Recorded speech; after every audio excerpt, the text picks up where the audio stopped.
ഇനി ന്യൂസ് 18 ഒരു എക്സ്ക്ലൂസീവ് വാർത്തയിലേക്കാണ് നമ്മൾ പോകുന്നത്. സംസ്ഥാനത്തെ പാട്ട കാലാവധി കഴിഞ്ഞ തോട്ടങ്ങൾ തിരിച്ചു പിടിക്കുന്നതിൽ സർക്കാർ നിഷ്ക്രിയത്വം തുടരുന്നു. വിദേശികളുടെ കാലത്തുള്ള തോട്ടങ്ങൾ സർക്കാരിൽ നിക്ഷിപ്തമാക്കാൻ നിയമനിർമ്മാണം നടത്തേണ്ടതില്ലെന്ന നിലപാടിലാണ് പിണറായി സർക്കാർ. സർക്കാർ രേഖകളിൽ ഭൂമിയുടെ കണക്കിലും അവ്യക്തത.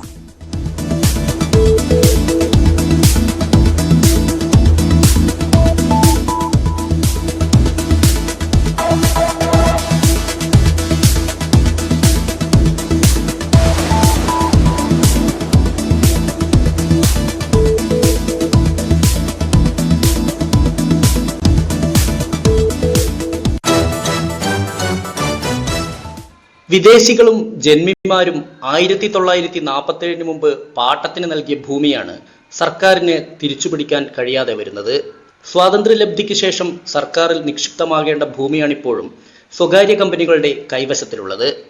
പാട്ടം പിരിക്കാൻ 1980 ഗ്രാൻഡ്സ് ആൻഡ് ലീസസ് ആക്ട് നിലവിൽ വന്നെങ്കിലും തുടർ നടപടി ഉണ്ടായില്ല.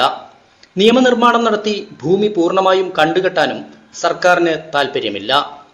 3.5 ലക്ഷം ഏക്കർ ഭൂമിയുണ്ടെന്ന് രാജമാണിക്യവും 5 ലക്ഷത്തോളം വരുമെന്ന് എസ് ശ്രീജിത്തും റിപ്പോർട്ട് നൽകിയെങ്കിലും കൃത്യമായ കണക്ക് സർക്കാരിന്റെ പക്കലില്ലെന്നാണ് വിവരം. കണക്കെടുക്കാൻ എല്ലാ ജില്ലാ കളക്ടർമാർക്കും നിർദ്ദേശം നൽകിയെങ്കിലും 4 ജില്ലകളുടെ കണക്കെടുപ്പേ ഇതുവരെ നടന്നിട്ടുള്ളൂ. വയനാട്, ഇടുക്കി, പാലക്കാട് ജില്ലകളിൽ കണക്കെടുത്ത് സിവിൽ കേസ് ഫയൽ ചെയ്യാൻ പോലും നടപടിയായിട്ടില്ല. പാട്ടക്കാലാവധി കഴിഞ്ഞ തോട്ടങ്ങൾ തിരിച്ചുപിടിക്കുന്ന കാര്യത്തിൽ സർക്കാർ ഇന്നും അലംഭാവം തുടരുകയാണ്. 14 ജില്ലാ കളക്ടർമാർക്കും ഇത്തരത്തിലുള്ള തോട്ടങ്ങൾ തിരിച്ചുപിടിക്കണം ആവശ്യപ്പെട്ട് കത്തയച്ചെങ്കിലും അതിൻ്റെ പ്രാഥമിക നടപടിയായ തോട്ടങ്ങളുടെ പട്ടിക പോലും തയ്യാറാക്കാൻ സർക്കാർ ഇതുവരെയും തയ്യാറായിട്ടില്ല. ഇത് തോട്ടമുടമകളെ സഹായിക്കുക എന്ന ലക്ഷ്യം മുൻനിർത്തിയാണ് ഇത്തരത്തിൽ ഉദ്യോഗസ്ഥരും സർക്കാരും ചേർന്ന് ഇത്തരത്തിലുള്ള ഒരു അലംഭാവം തുടരുന്നത്. തോട്ടം ഉടമകളുടെ സമ്മർദ്ദത്തെ തുടർന്നാണ് ഭൂമി ഏറ്റെടുക്കൽ നടപടികളിൽ നിന്ന് റവന്യൂ വകുപ്പ് പിന്നാക്കം പോകാൻ കാരണം. ഇടതു വലതു പാർട്ടികളുമായി തോട്ടം ഉടമകളുടെ ബന്ധമാണ് നടപടിക്ക് തടസ്സം. മുഴുവൻ ജില്ലകളിലും സിവിൽ കേസ് ഫയൽ ചെയ്ത് മുന്നോട്ടു പോയാൽ തന്നെ ഏറ്റെടുക്കൽ നടപടി ഏറെ വൈകും. അതുകൊണ്ട് തന്നെ നിയമനിർമ്മാണം മാത്രമാണ് പോംവഴിയെന്നിരിക്കെയാണ് സർക്കാരിന്റെ അലംഭാവം.